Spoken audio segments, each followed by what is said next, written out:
Halo guys, selamat datang kembali di Republik Rupiah. Skala AI makin canggih, komputasi makin terjangkau, dan AI agent itu makin cerdas. Katanya ada yang mendekati level manusia. Tapi token kripto AI menukik tajam. Kalian lihat nih, yang AI Depin, platform AI, framework AI, terus sama AI agentnya sendiri. Bener-bener rata-rata kita lihat dumping 57-94% sepanjang tahun 2025. Karena euforia AI mereda, ketidakpastian makro sama tarif muncul. Apakah narasi kripto AI sudah mati? Atau masih ada harapan nih untuk token AI agent? Coba kita bahas yuk. Let's go.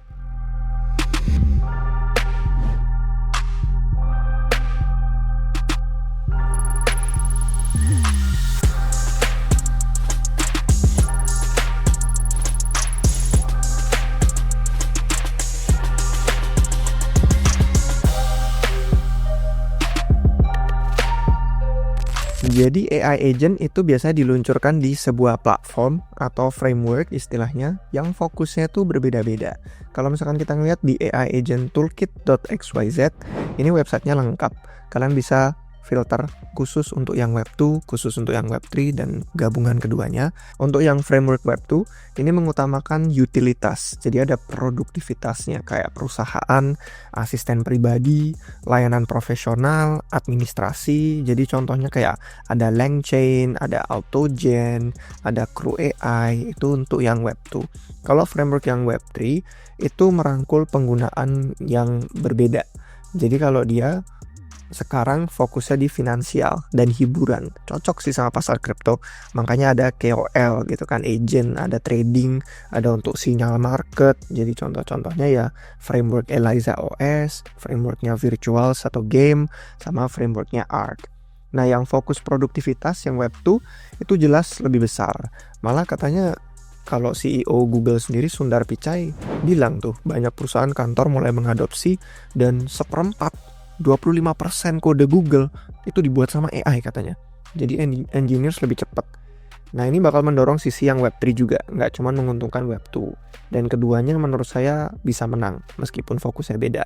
Kalau yang framework web 2 bisa diuntungkan lewat subscription atau API. Untuk yang web 3 itu bisa untung dari aktivitas ekonomi yang berbau sosial, hiburan, trading. Nah sejauh ini AI agent web 3 kurang kompetitif memang, karena kalau kita bandingin sama yang web 2, yang web 3 itu isinya cuman reply bot doang, terus adanya gambling, memes. Dan agent web 3 itu memang untungnya ada di pasar kriptonya sih. Dia punya pasar modal yang bebas kan, dan itu global, ekonominya digital.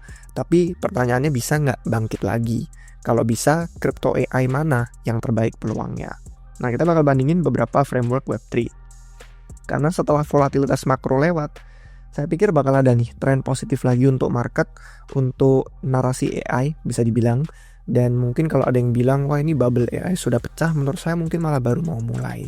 Coba kita bandingin framework AI untuk yang web 3. Kita bahas 3 aja hari ini, dari sudut pandang investasi dan sudut pandang developer. Yang pertama itu ada Eliza OS, itu tokennya AI 16Z. Kalau ini banyak drama di ekosistem, tapi dia memimpin. Tujuannya framework web 3 yang paling ramah, deploy aplikasi mulus, baca tulis data blockchain, interaksi smart contract, plugin web 3 lain juga ada. Komunitasnya open source tuh meroket banget. Dia tuh ada 378 kontributor, jumlah bintang repo di GitHub-nya itu naik terus dari 11.000. Nah, dia juga ada sisi modularnya, mendukung banyak model, mendukung banyak blockchain, ada banyak peralatannya, tapi belum mampu untuk skala internet yang kayak web 2. Jadi ada fitur juga dia bisa kolaborasi nih antara agent, istilahnya multi agent. Tapi semakin banyak jumlah agentnya, semakin rumit koordinasinya. Kalau kita ngeliat dari segi token, valuasinya tuh turun drastis ya. Turun drastis ke 142 juta pas kita bikin video ini. Itu koreksi yang menarik karena market cap AI 16Z itu setengahnya market cap virtual. Jadi ruang naiknya lebih tinggi, dan semua bergantung sama kemampuan AI 16Z, bisa dapat value apa enggak. Karena kalau kita lihat implementasi launchpad yang berhasil kayak Pump Fund atau Virtuals, itu mereka punya fee untuk launching, mereka harus butuh token staking untuk akses, dan punya liquidity pool untuk mendukung project-project yang baru. Nah, selain Eliza OS atau AI16Z, itu ada Virtuals yang tadi kita bahas. Jadi Virtuals tuh berhasil dengan launchpad-nya, kayak Pump.fun tapi untuk AI agent. Fokusnya gaming sama entertainment, seperti kayak Shopify untuk aplikasi hiburan gitu. Jadi ada kreator, ada investor, dan mereka lagi menuju ke developer sama user juga. Mau jadi pusatnya ekonomi dan spekulasi. Untuk tokenomiknya Virtual sendiri udah ada update. Dia itu untuk mendukung likuiditas, dan mereka sempat ada partnership juga sama gaming yang nama kayak Illuvium, Ronin, Avarik Saga, Animoca. Itu pengen cari distribusi mereka. Kalau ngelihat dari market cap sih memang Virtual 2 kali lipatnya AI16Z, dan dia memang sudah punya lebih dari belasan ribuan agent. Pendapatannya itu sampai 48 juta USD untuk protokol. Jadi memang masih memimpin kalau bisa dibilang rajanya untuk launchpad AI saat ini. Dan tim Virtuals juga meluncurkan framework yang namanya GAME, GAME, itu untuk eksperimen developer yang cari UI sama SDK yang simple, bisa integrasi Twitter.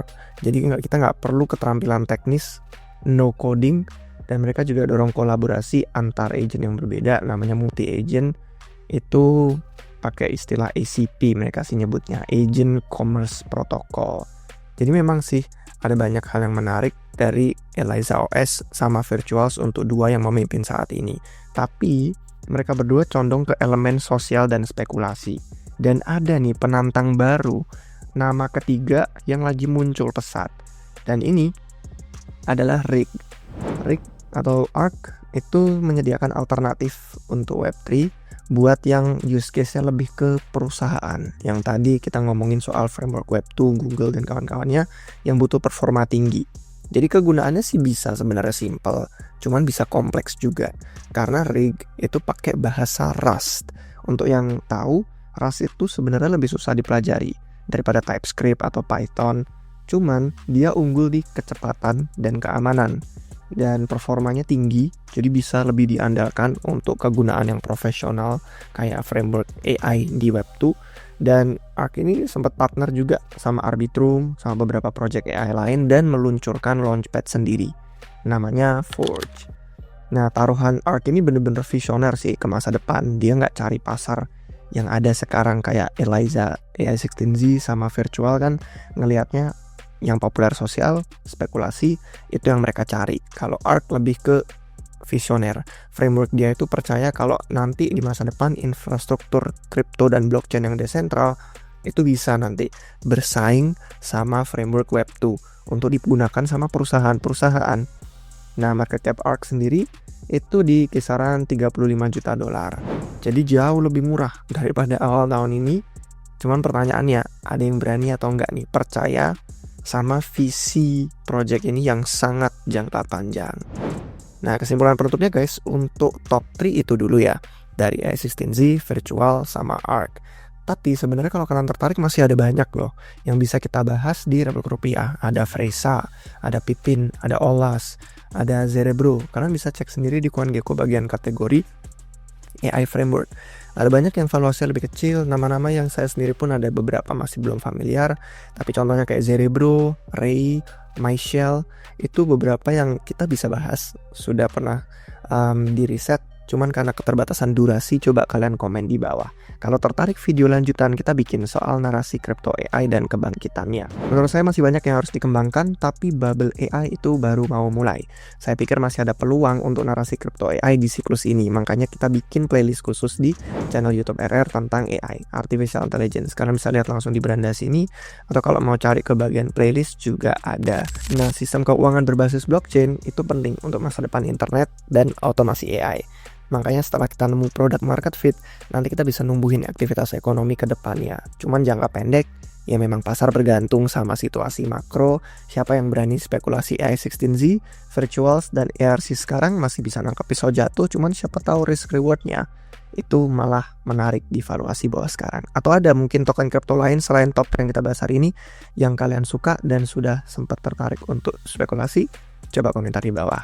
Sekian untuk video hari ini guys, semoga bermanfaat. Kalau suka jangan lupa like, jangan lupa subscribe biar gak ketinggalan video berikutnya. Sampai jumpa di episode berikutnya. Cheers.